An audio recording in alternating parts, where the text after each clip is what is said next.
Nice launch trajectory countdown net. Pad is clear.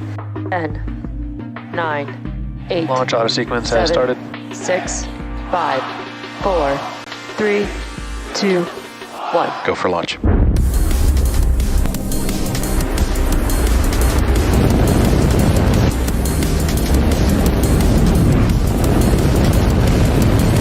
Vehicle is supersonic.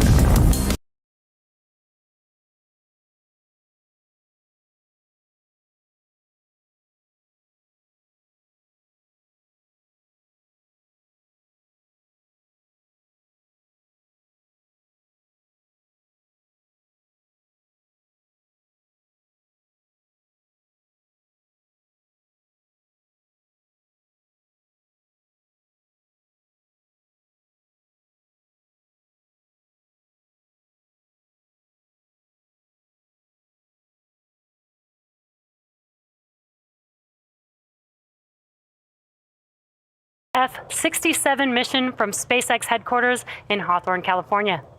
My name is Jesse Anderson. I'm a production engineering manager here at SpaceX, and I am so excited to be here with you today, bringing you coverage of our first Falcon Heavy mission this year and 5th of all time. Today's mission is a national security space launch mission for the United States Space Force, our second Falcon Heavy mission for the Space Force in about 2 months. Now, just like USSF-44 last November, USSF-67 will launch into a geosynchronous Earth orbit from Launch Complex 39A in Florida.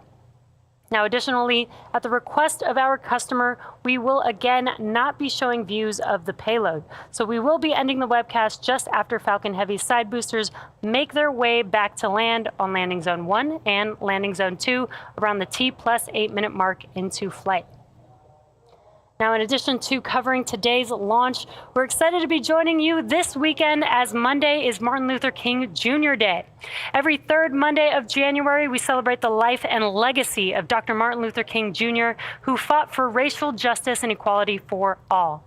Here at SpaceX, we believe that in order to achieve our goals of making humanity multiplanetary, it is essential to create a team with diverse backgrounds and cultures.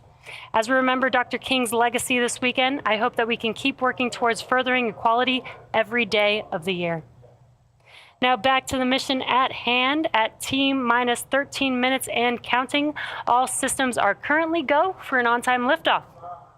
The vehicle is nearly fully loaded with propellants and will complete at T-minus 2 minutes. The range is also green and ready to support. If for some reason we do not launch today, we do have a backup opportunity tomorrow at the same time. Now, at just under T-minus 13 minutes, let's take a closer look at the Falcon Heavy vehicle that you see there on your screen. Falcon Heavy is essentially 3 Falcon 9 rockets strapped together, which means it can carry much larger payloads, not only to Earth orbit, but to the Moon and Mars as well. Now, like Falcon 9, Falcon Heavy is a 2-stage launch vehicle.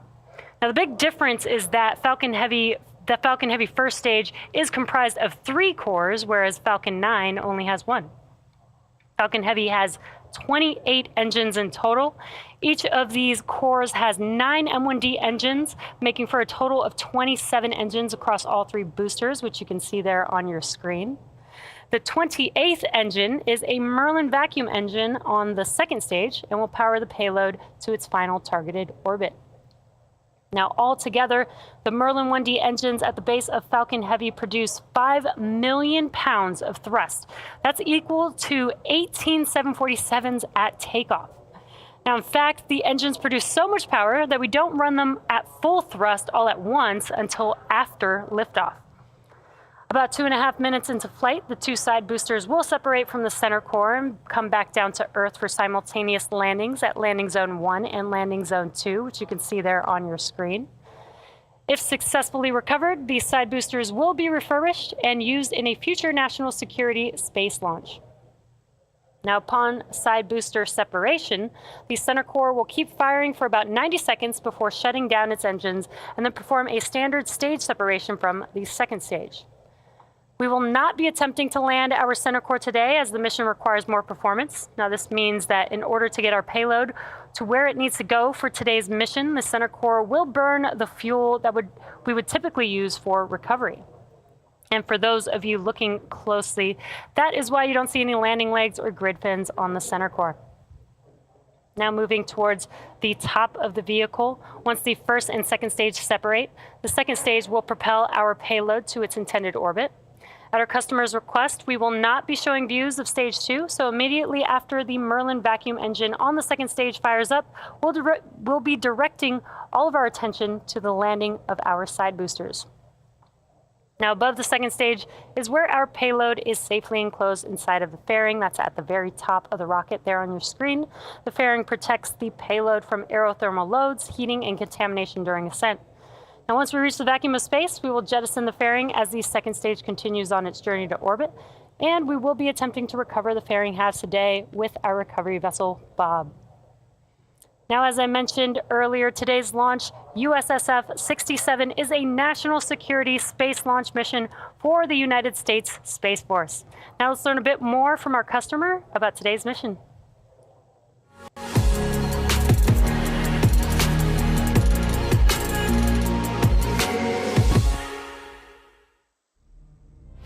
We depend on space every day to support our way of life, our supply chain, financial systems, weather tracking, and power grids, as well as air, land, and maritime infrastructure. Our U.S. military is the strongest and best equipped force in the world.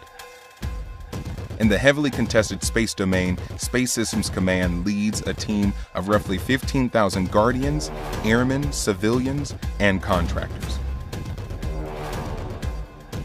Headquartered in El Segundo, California, our unbeatable team operates from multiple locations across the U.S. and includes 2 space launch deltas, SLD-45 at Patrick Space Force Base and SLD-30 at Vandenberg Space Force Base. Through unity of effort across the space acquisition enterprise, Space Systems Command delivers to warfighters integrated and resilient space capabilities through 5 program executive offices. Assured access to space, procures launch services and delivers on-orbit capabilities faster and more frequently than ever before, while sustaining ranges for the United States Space Force and commercial partners. Battle Management Command, Control, and Communication delivers tactical and operational command and control capabilities to warfighters, facilitating timely and quality battle space decisions for the joint all-domain fight. Space domain awareness and combat power maximizes the full characterization of space using a wide range of multi-domain assets by rapidly detecting potential and real threats to our nation and allies, which enables decisive action in the space domain.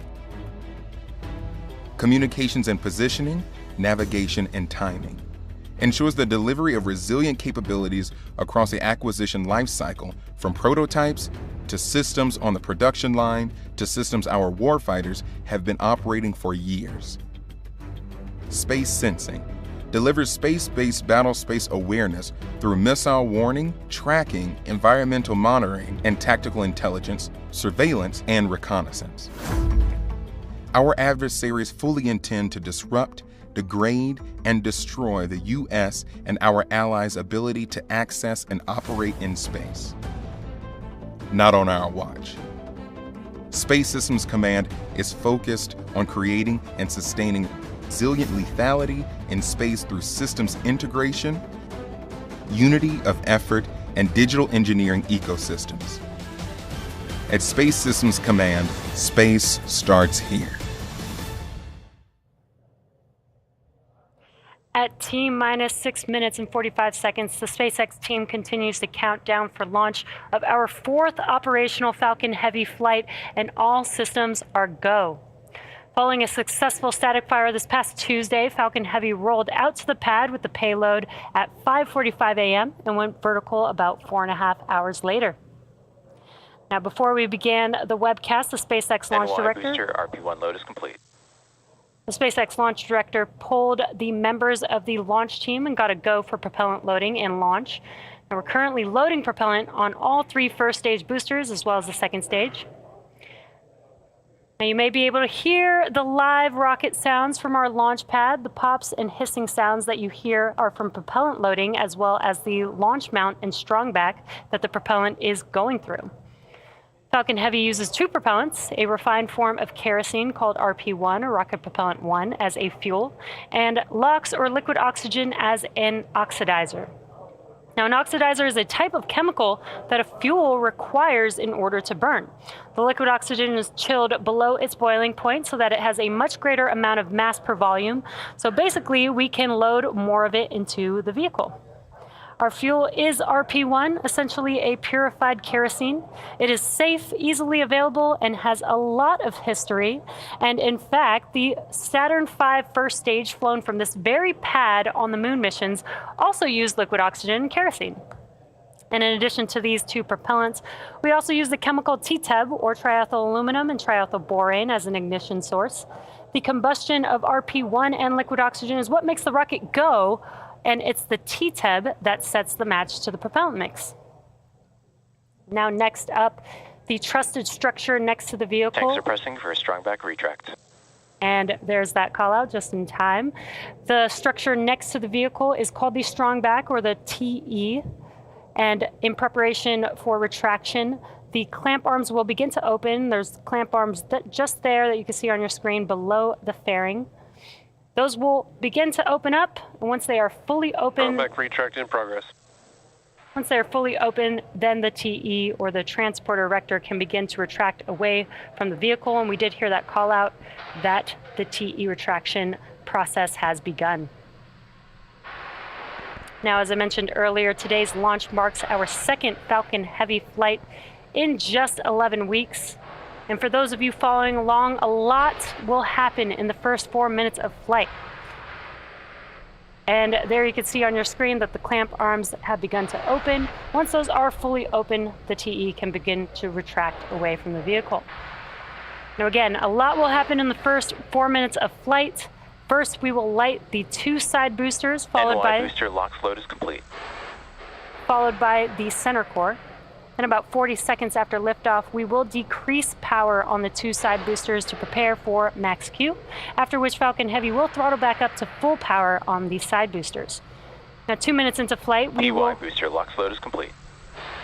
2 minutes into flight, we will again reduce thrust on the two side boosters, this time to decrease forces on the rocket structure, as the vehicle is now much lighter, but thrust is constant. Now, 2.5 minutes into flight, we will fully turn off the side boosters with booster engine cutoff, or what we call BECO.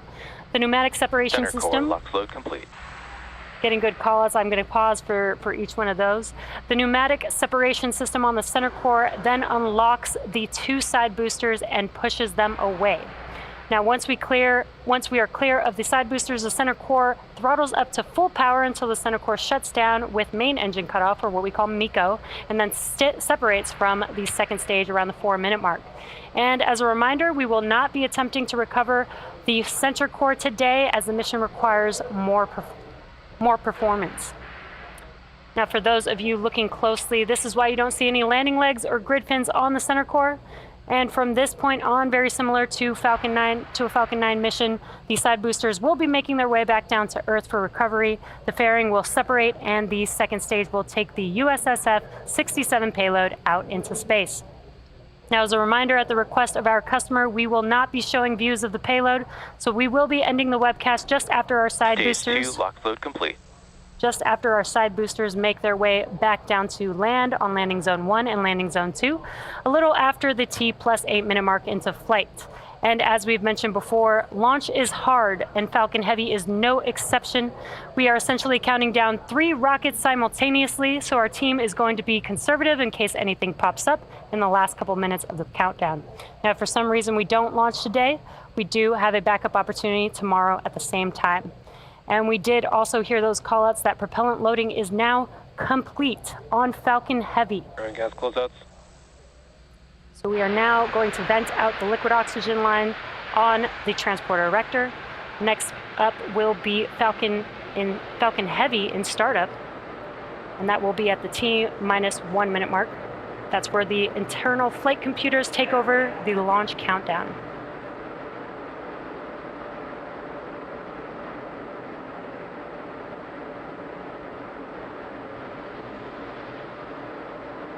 Falcon Heavy is in startup. And great news, Falcon Heavy now in startup. We're now just waiting for the final call from the launch director.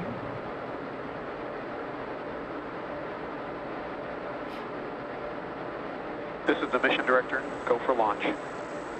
And excellent news, all systems are go for launch of Falcon Heavy with USSF-67. T-minus 30 seconds.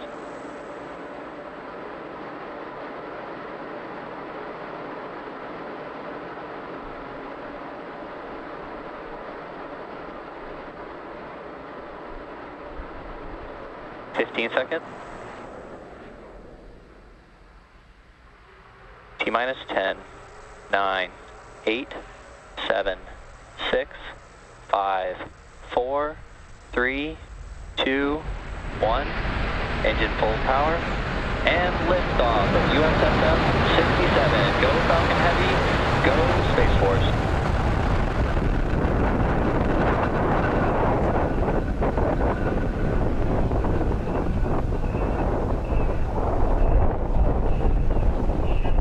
Chamber pressures are nominal.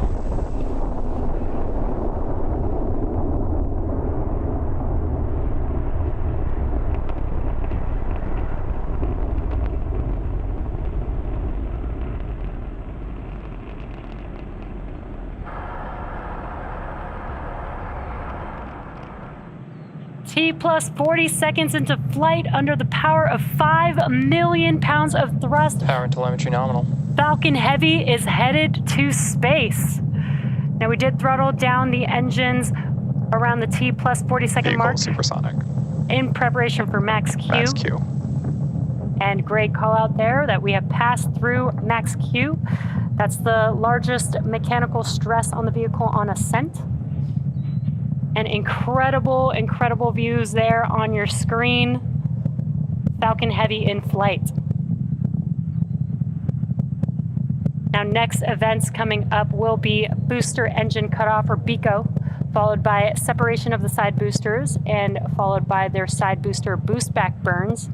And then will be center core main engine cutoff or what we call MECO. Again, those events coming up here just under a minute away. That will be BECO. That's where the side boosters engines will shut down. The center core will push those side boosters away from the vehicle. Then those two side boosters can begin to make their way back down to Earth with their boost back burns. And on your right-hand screen, you could see the views from each of those side boosters.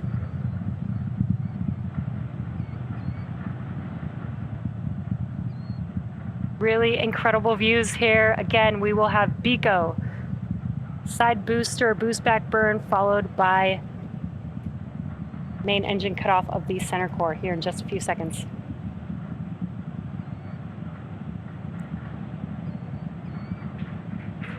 Side booster separation.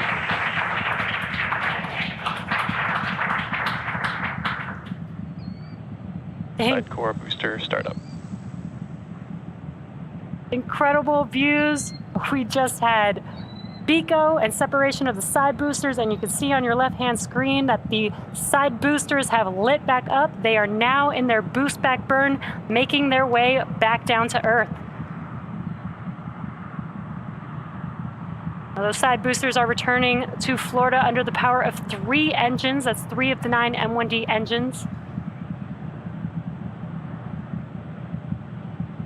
So next up will be the conclusion. Next up will be the conclusion of those side booster boost back burns, followed by MECO on the center core, as well as stage separation of the center core and the second stage, and then SES-1 or second stage engine start 1. Now, as I mentioned previously, per the request of our customer, we won't be showing second stage views after SES-1. And additionally, our center core or stage 1 is expendable today, so we will not be attempting to recover that vehicle, but we should have some great views like we are seeing right now. Core, boost back, shut down. We should have some great views of those side boosters touching down for landing. MECO. Stage separation confirmed. NVAC startup. And excellent views. We had the Stage 1 FTS has safed. We did have the shutdown of the Acquisition boost signal. back burn. We did have the shutdown of the boost back burns on the side boosters as well as MECO on that center core and stage separation.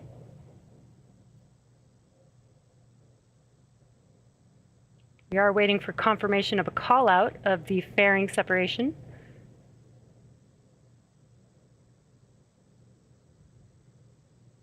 All vehicles are following nominal trajectories.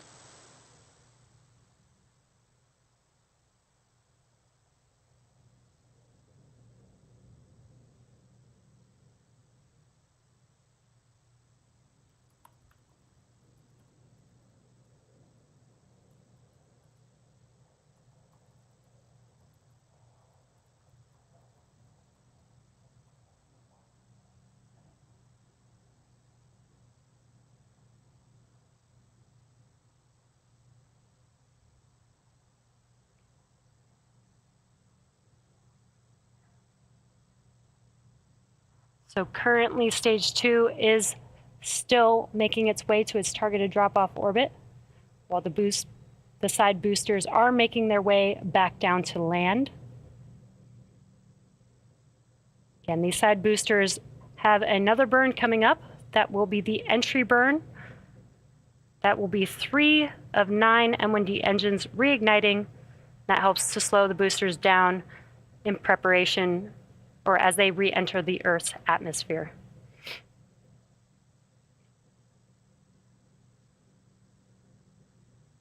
We got some views here from those side boosters there on your screen.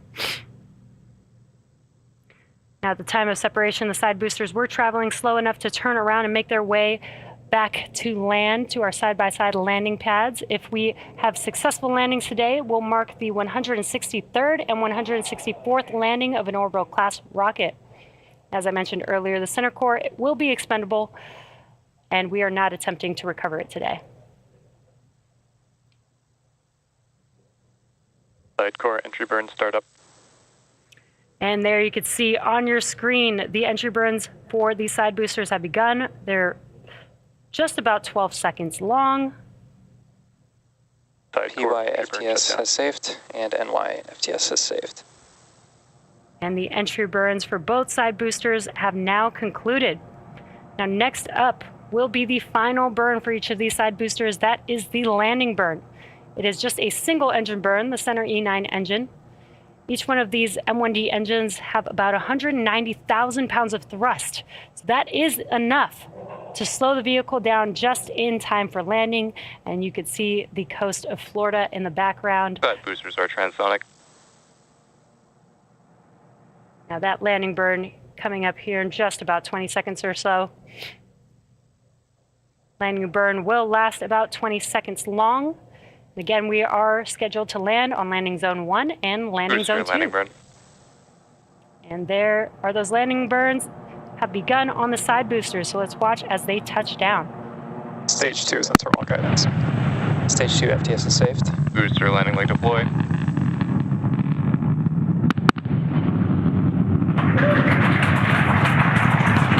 And what an incredible sight to see as we watch the side boosters touch down for landing. That confirms successful landing of both Falcon Heavy side boosters on landing zone 1 and landing zone 2. Now with these two side boosters, this marks the 163rd and 164th overall successful landing of an orbital class rocket. It's also the 25th landing on landing zone 1 and the 6th landing on landing zone 2. And with successful confirmation of our side boosters landing, that will bring today's webcast to a close. Insertion.